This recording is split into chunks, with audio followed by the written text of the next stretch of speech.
Hello বন্ধুরা, welcome to my channel. আবার blog নিয়ে চলে আসলাম, ইন্টারেস্টিং একটা ব্লগ। তো ব্যাপারটা হচ্ছে আমি আজ সানডে, তো সানডেতে দুবেলা আমি একটু শুয়েছিলাম, ঘুমাইনি, জাস্ট সানডে সাসপেন্স শুনছিলাম। তো হঠাৎই বোন এসে বলে যে চল দাদা আজ সানডে, তো এটা কিছু খাবার বানাই, মানে ইভিনিং স্ন্যাক্স বানাই, তো সেটা খাওয়া হবে। তো আমি বললাম, ঠিক আছে চল বানাই। তো কি বানাবো? তো সেই নিয়ে আমরা ফেসবুকে ইনস্টাতে আমরা ভিডিও দেখছিলাম, ও দেখে আমিও দেখছিলাম। দেখতে দেখতে হঠাৎই একটা আর কি ভিডিও সামনে আসলো, তো সেটাই আর কি বানালাম, বানিয়ে খেলাম আমরা সবাই মিলে। তো সেটার ব্লগ তোমার সাথে শেয়ার করবো। তো চলো দেখে নাও ব্লগটা পুরো। আর যদি ভিডিও ভালো লাগে লাইক কমেন্ট, আর চ্যানেল নতুন দেখো চ্যানেল প্লিজ সাবস্ক্রাইব করে দাও। তো চলো দেখে নাও। আর বাকি যা যা উপকরণ আমি ইউজ করেছি ভিডিওর মধ্যে, তো এটা বানাতে যেগুলো যেগুলো উপকরণ আর কি ইউজ হয়েছে, তো সবই আর কি আমার ডিসক্রিপশন বক্সে আমি লিখে দিচ্ছি, সেখান থেকে তুমি শর্ট করে নিতে পারো। তো চলো দেখে নাও ব্লগটা। তো আজকে ফার্স্টে আমাদের আলুটাকে ছাড়িয়ে নেওয়া হচ্ছে, তারপর ছাড়িয়ে নেওয়ার পর আলুটাকে কাটা হবে। চলো দেখতে থাকো। তো তারপর আর কি গাজরটাকেও কাটা হচ্ছিল, ছাড়িয়ে নেওয়া হচ্ছিল, তারপর আর কাটা হবে। তারপরে আলুগুলোকে স্লাইসারের মাধ্যমে আর কি স্লাইস করা হচ্ছিল, ওদিকে গাজরটাকেও ধুয়ে নেওয়া হচ্ছিল। আলুগুলোকে এই কারণে স্লাইসের মাধ্যমে কাটা হচ্ছিল যাতে পারফেক্ট শেপ আসে, নাহলে হাত দিয়ে কাটতে গেলে অনেকটা সময় চলে যাবে। এই জন্য স্লাইসের মাধ্যমে আর কি স্লাইস করা হচ্ছিল। তোর কি তারপর গাজরটাকেও স্লাইসারের মাধ্যমে স্লাইস করা হচ্ছিল, তার পাশেই আলুটাকে ভিজিয়ে রাখা আছে। তো তারপর কাটাকুটি সব শেষ, তো এখন আলু আর গাজরটাকে একসাথে করা হচ্ছে, মিক্স করার পর তার বাকি সব মশলাপাতি যা যেসব আছে সেসব দেওয়া হবে।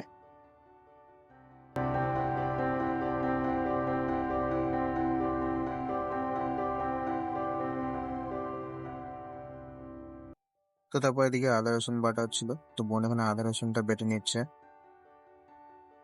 তো তারপর এখানে সব মেশানো হচ্ছিল, যা যা উপকরণ আছে সব আমি ডেসক্রিপশনে দিয়ে দিচ্ছি, তোমরা চেক আউট করে নিতে পারো। তো এখানে সব মিশিয়ে তারপর আর কি এটাকে ফ্রাই করা হবে। তো চলো দেখতে থাকো।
সব উপকরণ দেওয়া শেষ, এবার এটাকে মিক্স করা হবে।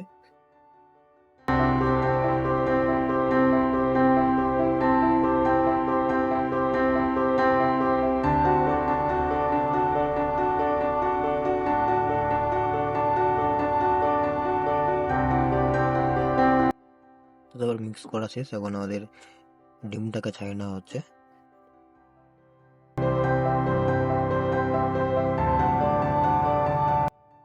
তো তারপর ডিমগুলোকে এইভাবে স্লাইস করে নিতে হবে ছোট ছোট আমাদের। তো আমি এক একটা ডিম থেকে 6টা পিস করেছি। তো 3টে ডিম ছিল আমার কাছে। তো তোমরা তোমাদের মতন যতটা খাবে সেই হিসেবে তোমরা ডিম নিও। তো এবারে ডিমগুলো এইভাবে ছোট ছোট করে স্লাইস করা হচ্ছে।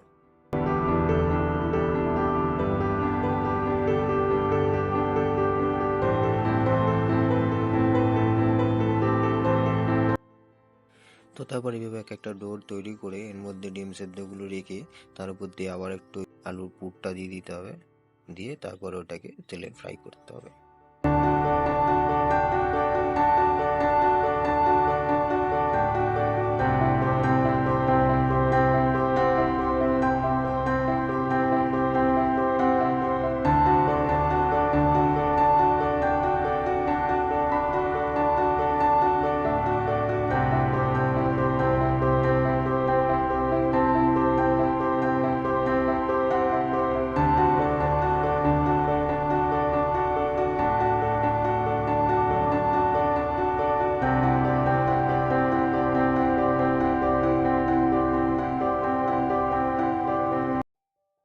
তো সব রেডি, এবার তেলে ফ্রাই করছি।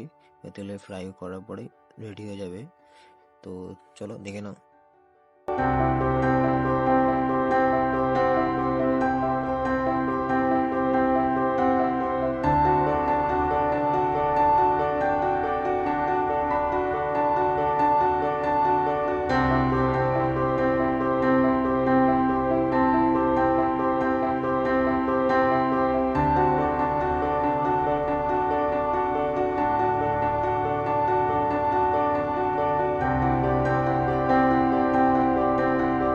ফাইনালি আমাদের রেডি, আমাদের আলু ডিম দিয়ে একটা পকোড়া টাইপস রেডি, আমাদের ক্রিসপি স্ন্যাক্স আমাদের রেডি।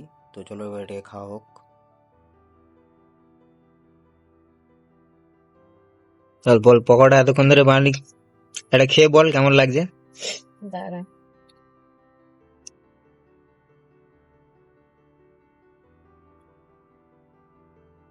ভালো হয়েছে। ভালো হয়েছে? এতক্ষণে মেহনত সফল হলো নাকি? একদমই। তো তারপর চা আর আমি পকোড়া নিয়ে বসে গেছি। তো এখন চা আর পকোড়া একসাথে খাওয়া হবে। তো চলো খেয়ে নিই ফটাফট।